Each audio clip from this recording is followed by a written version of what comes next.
Well, let's get into our lesson tonight, shall we? If you would, the sheet that was handed out, God is. This is actually a chart I borrowed from Pete Wilson. Brother Pete, during his time as on this earth as a servant of the Lord and evangelist, was a good personal evangelist. He was very effective in that area, and he wrote a book called Indestructible Foundations. Wonderful material in that book.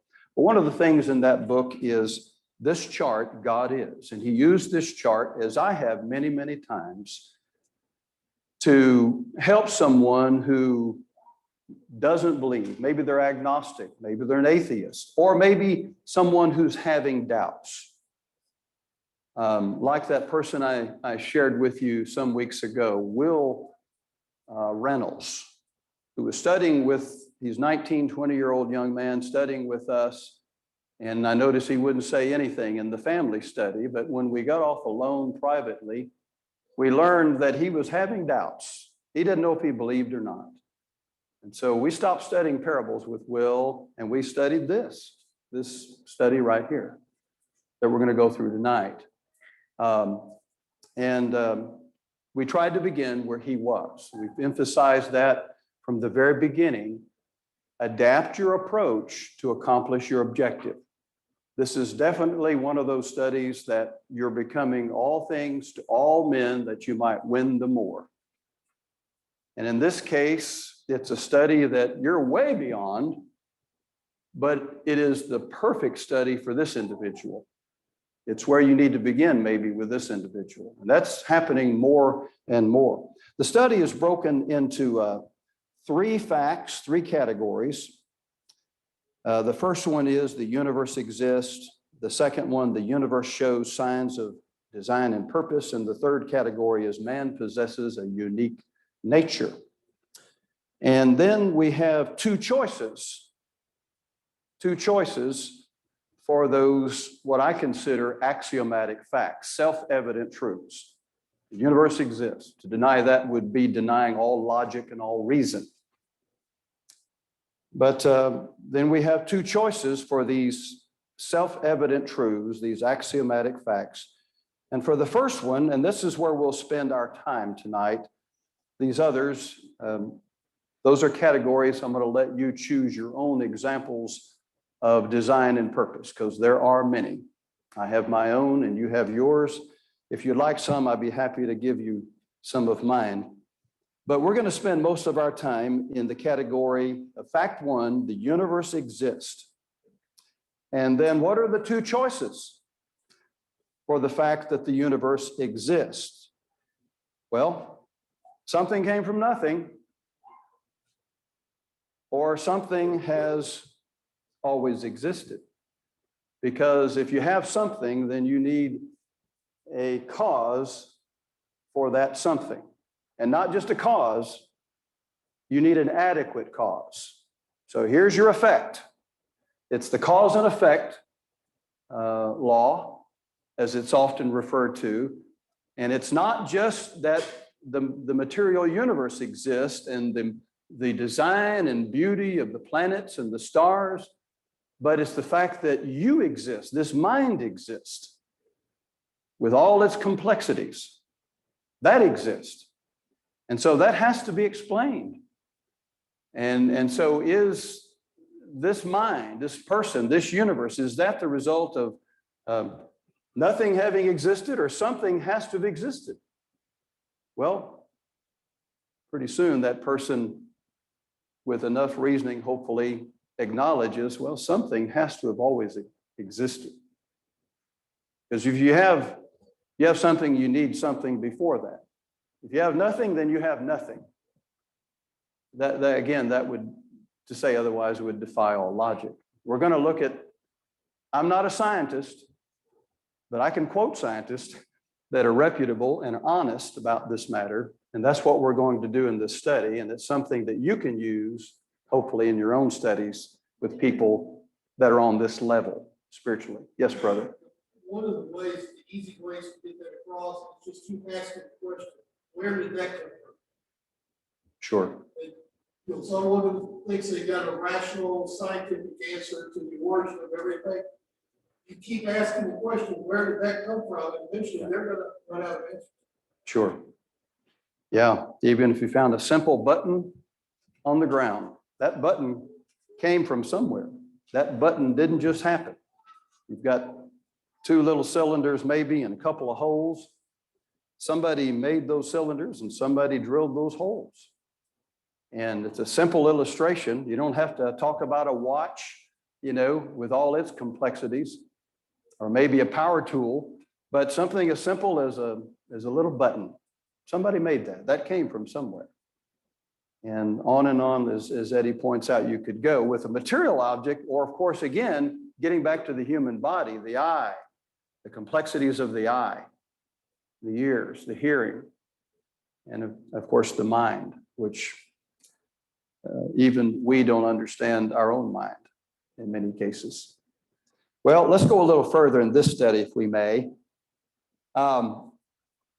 If something has always existed, and I believe that's the only logical choice, and that's where you want them to be, something has always existed. Is it mind or matter? Is it mind or matter? Let's go down to the bottom of the sheet now. An ancient maxim, ex nihilo nihil fit, is what that should say, which is Latin for of nothing, nothing is made. An ancient maxim, self-evident truth, from nothing, you get nothing. Kindred to that is this maxim: for every effect, there must be an adequate cause. In order for this to exist, this marvelous effect, whatever it may be, it needs something strong enough, wise enough, capable enough, powerful enough to produce that effect. And let's look at a few quotes here. Now, this is from Dr. Henry Morris. This law of cause and effect, universally accepted and followed in nearly every field, is universally acknowledged and followed in nearly every field of science. Morris is definitely a believer, but not all these guys are believers that acknowledge that. The next one is an agnostic, Robert Jastrow.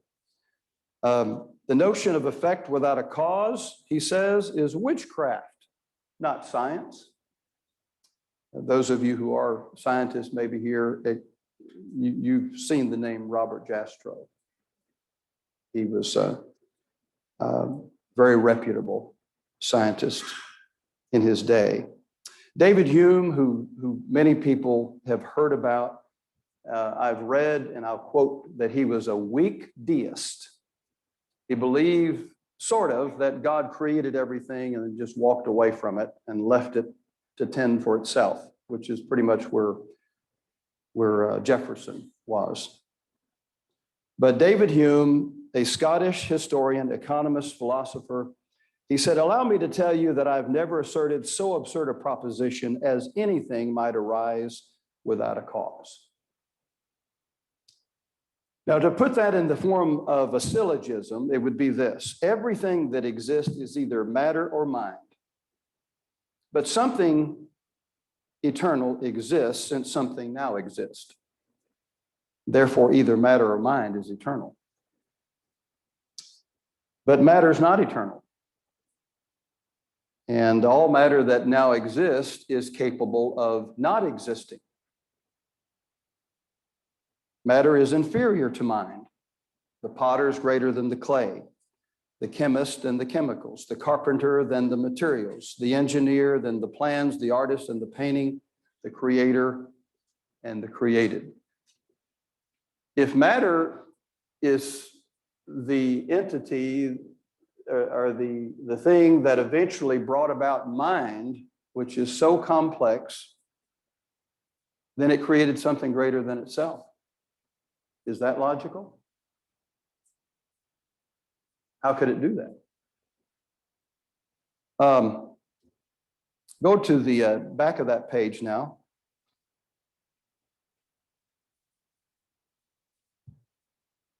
Again, a number of quotes. And I have to rely on these fellows because I'm not a scientist. I can reason with someone, but it helps to have something like this with someone who maybe is a scientist or who, is advanced in his field, and maybe he would respect what these fellows have to say. I remember giving years ago, I'll tell the story on the side, a lesson, something like this, and it was on laws of thermodynamics. And I was trying to reason about the existence of God with the laws of physics, thermodynamics. And so I studied and studied and studied, trying to understand those laws over and over. Day after day, I studied these things. And finally, I called a friend of mine. His name is Paul Little. You've met Paul. Paul became a Christian a number of years ago. When I first met him in Florida, he was an agnostic. His wife was a Christian. He was agnostic. Paul has a PhD in physics. And so I thought, well, if anybody would know, Paul would know. He's a fellow Christian. I'll see what he says. So I told Paul on the phone, he was in Tennessee at the time, I was in Missouri. I said, Paul, this is my understanding of these two laws of thermodynamics. And he listened patiently. And finally I said, what do you think, Paul? And he said, well, that's sort of the idea. I said, okay, is it correct? Yeah, he said, you're not saying anything wrong. Of course, he would have said it much more completely. But my favorite way of reasoning is just go to the scriptures, and like we did Sunday morning, look at this. But these kind of things might help someone in this situation who doesn't know the Lord yet, who doesn't believe, he's atheist, agnostic, or maybe having doubts. It might help someone in that situation. Look at these quotes here. Max Planck, he's a Nobel Prize winner in quantum physics in 1918. He's also the founder of quantum mechanics. Pretty impressive credentials. He was a believer in God, and he openly expressed his faith in God during his lifetime. He said this, he said, I regard consciousness, and these fellows talk about consciousness, and I think the idea is the concept of eternal mind. They say consciousness as fundamental. I regard matter as derivative from consciousness, that is, a mind that has always existed. As a man who has devoted his whole life to the most clear-headed science, to the study of matter, I can tell you as a result of my research about atoms this much. There is no matter as such. And what he means by that is self-existent matter, self-maintained. There is no matter as such without consciousness, without a mind to have created it. All matter originates and exists only by virtue of a force which brings the particles of an atom to vibration and holds this most minute solar system of the atom together. We must assume behind this force the existence of a conscious and intelligent mind. In other words, we don't exist without an eternal mind that has always existed. Mathematician Evan Squires, every interpretation of quantum mechanics involves consciousness, an eternal mind behind that. Pretty impressive. George Wald, Nobel Prize winner in physiology in 1967. I must confess with some shock at first to my scientific sensibilities that both questions, the origin of consciousness in humans and the origin of life from non-living matter, might both be brought into some degree of congruence, agreement. This is with the assumption that mind, rather than emerging as a late outgrowth in the evolution of life, has always existed. It has existed always as the matrix, the source, the condition of physical reality. All of that simply means you don't have matter without a mind having always existed. Albert Einstein said this, everyone who is seriously involved in the pursuit of science becomes convinced that a spirit is manifest in the laws of the universe, a spirit vastly superior to that of man, and one in the face of which we, with our modest powers, must feel humble. Amen to that. Now, Einstein did not believe in a personal God. but neither was he an atheist. 1936, just as another matter of interest, a little girl, she was in 6th grade, her name was Phyllis, and she wrote a question to Einstein, and the question was, do scientists pray? And Einstein's answer to her was this, in part: some spirit is manifest in the laws of the universe, one that is vastly superior to that of man. Some spirit is there. So again, eternal mind is there. Now, this is my answer and follow up to the first point. God exists. God exists because that is the only logical and reasonable cause for the effect of this universe and the effect of mind and all its complexities. That's the first thing I'll do. Now, look at the other sheet that was given to you, and I've put this in your hands so that you'll also, if you are talking to someone, since we're on this subject, if you're talking to someone about evolution, chance selection, chance evolvement, being the explanation for man's existence, I keep this sheet handy all the time in Bible studies, because these again are quotes from well-known, reputable scientists, present and of the past, who acknowledge that evolution is a faith. It is a faith. It is not a fact. It's very, very important to get across to our culture, which just assumes it's a fact, and they're assuming you're going to assume that with them. Everything from social studies now to a dollar book at the dollar store just assumes evolution is a fact. But look at these quotes that are here. The more one studies paleontology, the more certain one becomes evolution is based on faith alone. Exactly the same sort of faith which is necessary to have when one encounters the great mysteries of religion. And that's quoted from a fellow named Colin Patterson, and he's quoted by R.L. Wysong, the book Creation, Evolution, Controversy. Colin Patterson was one of the most, if you're a scientist, you know this, reputable paleontologist during the 80s through many years after that. But he was he was the former senior paleontologist of the British Museum, the senior paleontologist. And that's what he believed, that it's just a faith. The next one here, L. Matthews, in his book, Introduction to the Origin of the Species, the theory of evolution is so plausible, we accept it as though it were proven fact. It forms a satisfactory faith on which to base our interpretation. Evolution is a faith, a belief, a dogma. And then Charles Darwin, in his book, Origin of the Species. In accepting evolution as a fact, how many biologists pause to reflect that science is built upon theories that have not been proved by experiment to be correct? Or remember that the theory of animal evolution has never thus been proved. That's Matthew L. Harrison quoting him. And Darwin did say that. This is a third edition of his book, Origin of the Species. And he says, in this book, he says, I believe the answer mainly lies in the record being incomparably less perfect than is generally supposed. He says, he asked the question, why is it we don't find more stages of these creatures going from, simple to complex? Where are these stages of bones that we should be finding? They should be everywhere. And Darwin himself, in his book, Origin of the Species, says, we don't find those transitional stages. They're just not there. And then he suggests maybe we need to dig deeper. We just need to dig a little more. Of course, that was in 1860, and they still haven't been found because they're not there.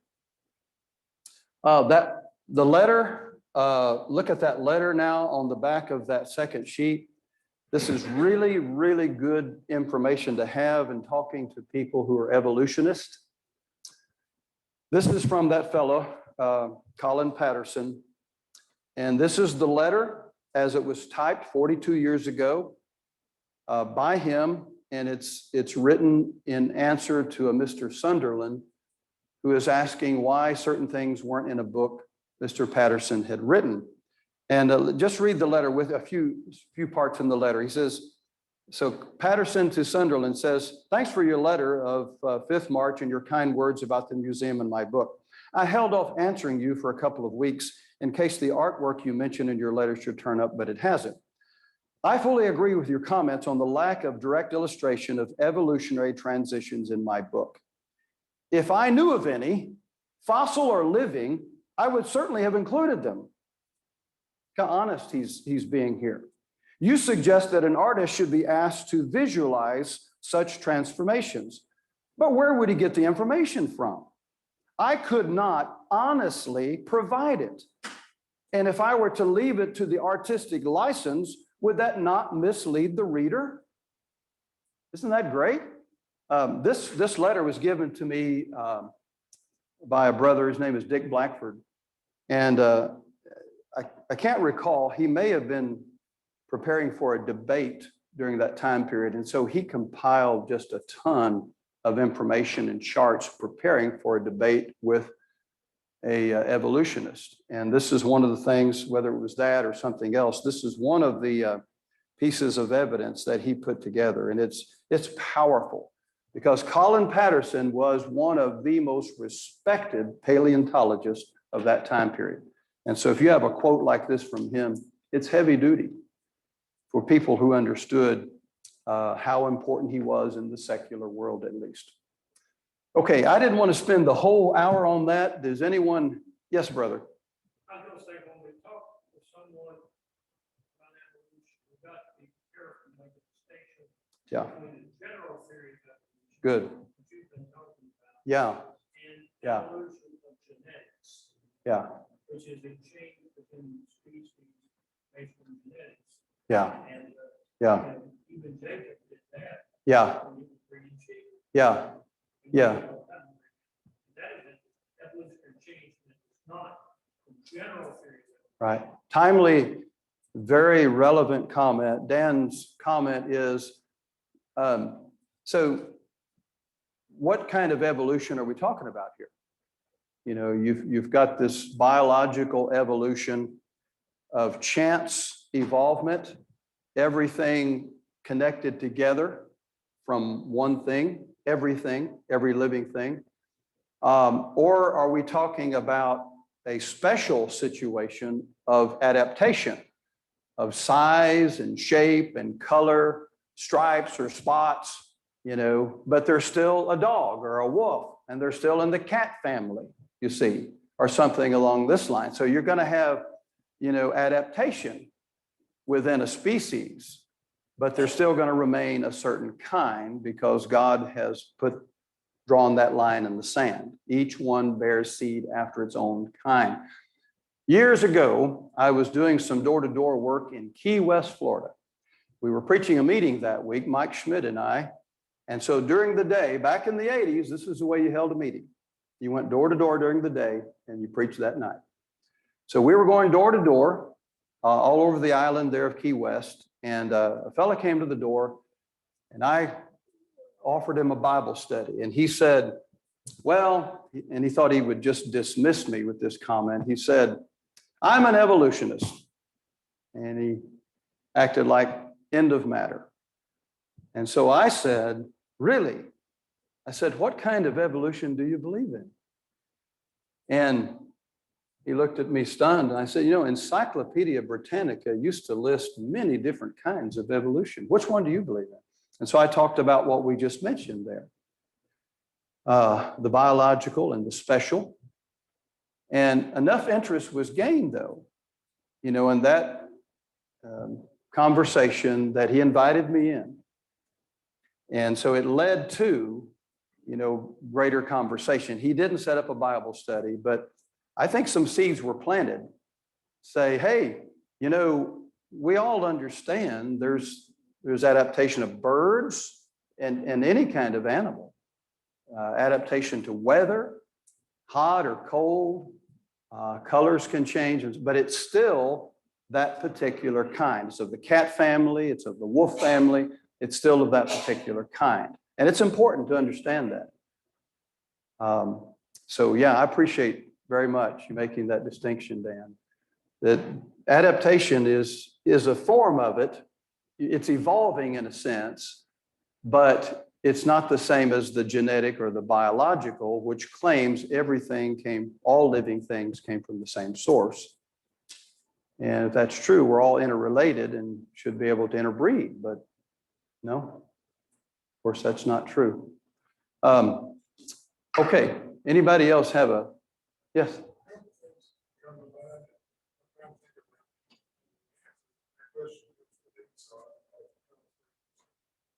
One under the facts, wherever you think there must be an added cause. Yes, sir. Not the page, but the page is God. God exists, but Yeah, Aristotle said it best. He just said, there has to be an uncaused first cause. There has to be an uncaused first cause. And that's, something has to have always existed. Now, the best I can do with that, brother, and someone in here could probably do better than me. The best I can do with that is there has to be an uncaused first cause.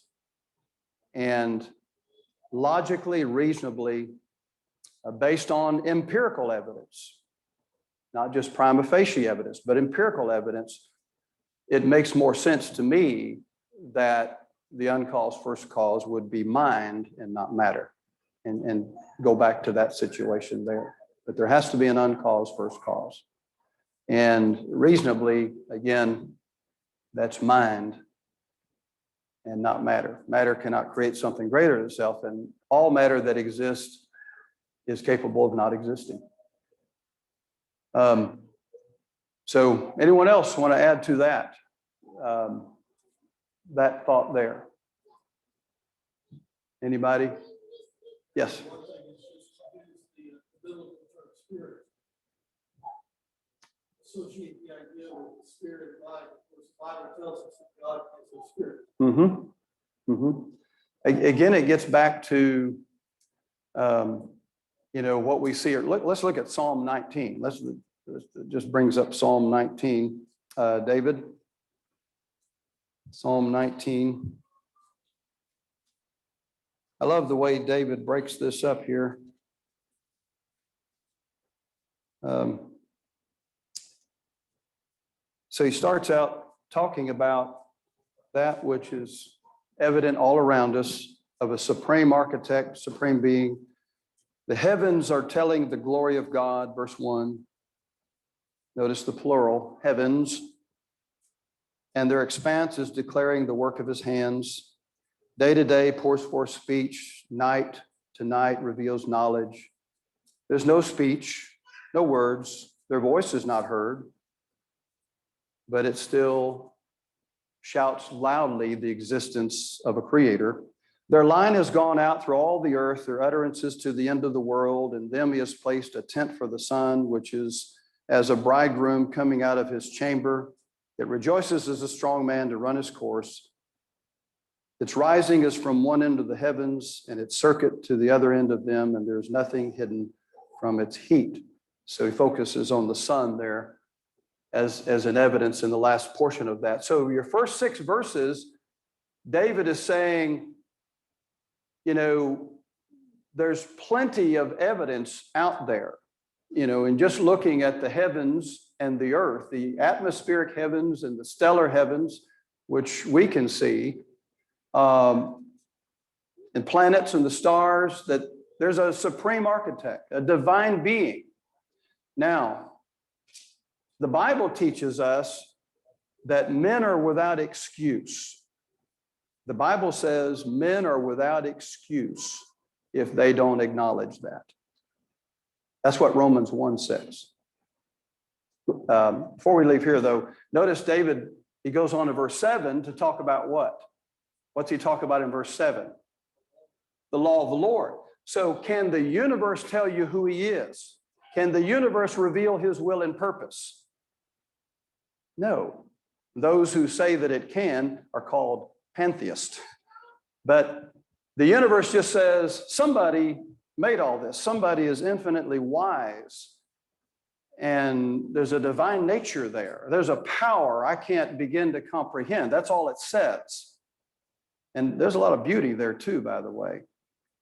And then verse 7, the only way you're going to know who he is and what his purpose is to read the Bible. That's the only way. There is no other way. You have to read the Bible. Yes, brother. And I would say it also does, when you look at those two sections of that psalm, the first part uses the term that someone incredibly wise and powerful Mm-hmm. for these things to exist. Yeah. So therefore, I should want to hear what that person has to say. Yeah. Amen. That one Yeah. who is so wise and so powerful. Yeah. I'm going to benefit Yeah. if I listen to it. Yes. Are we being honest with the evidence if we don't follow that up? Now, Romans 1 says we're not. Look at Romans 1 now. Look at Romans 1. And verse 18. For the wrath of God is revealed from heaven against all ungodliness and unrighteousness of men. Now look at this. Key word, who suppress the truth in unrighteousness. And that in part gets to your question, David. You know, we can see all around us this marvelous evidence. But what do human beings do in spite of the evidence that's there? What do? They suppress it. Absolutely. They suppress it. And they ignore it. It's kind of like a leaf saying, I don't believe in trees. You know, I just don't believe in them.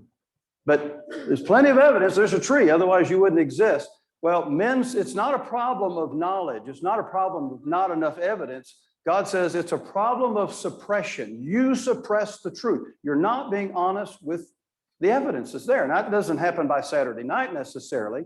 But at some point, God says, verse 19, that which is known about God is evident within them, for God made it evident to them.